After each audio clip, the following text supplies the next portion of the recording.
என்ன தமிழகத்துல இருக்கிற மக்கள் எல்லாம் என்ன இங்க தொழிலதிபர்கள் ஆயிட்டாங்களா?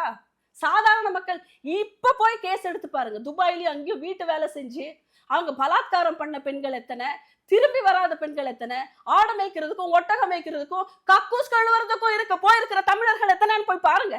இதுதான் நீங்க பண்ண முன்னேற்றமா? பீகார்ல இருந்து ஒருத்தங்க வந்து டெக்னீஷியனா இருக்கான், வேற உடல் உழைப்புல வேற வேலை செய்யறான். இங்க இருக்கக்கூடிய தமிழர்கள் எல்லாம் வீட்டு வேலை செய்யறாங்க, கக்கூஸ் கழுகுறாங்க, குழந்தை வளர்க்குறாங்க, என்னென்ன வேலை செய்யறாங்க. அப்புறம் இல்ல போய் அரபு கண்ட்ரியோட லிஸ்ட் எடுத்து பாருங்க, எத்தனை கேசஸ் நிக்குதுன்னு போய் பாருங்க.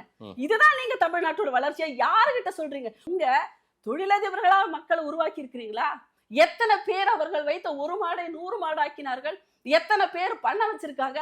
மாடு மேய்க்கிறதே என்னமோ பாவம், அப்படி வச்சு அவன் லாய்க்கு இல்லாதவன் சொல்லி அவனை திருப்பி ஒருத்தங்கிட்ட 10,000 ரூபாய் கூலிக்கு அனுப்புற ஆளு உங்க எஜுகேஷன் பாலிசி.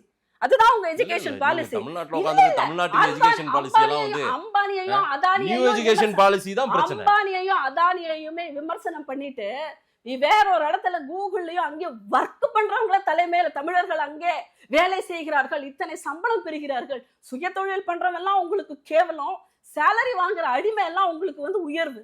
இப்படிதானே நீங்க வந்து தமிழகத்துல எஜுகேஷன் பாலிசியில இப்ப வந்திருக்கிற தொழிற்கல்வி வந்தோடனே மீண்டும் குலத்தொழிலை செய்வதை இவர்கள் ஆதரிக்கிறார்கள். ஏங்க தமிழ்நாடு வளர்ந்திருக்கா இல்லையான்றதை தொழிலை நான் பண்ணா கேவலமா உங்களுக்கு?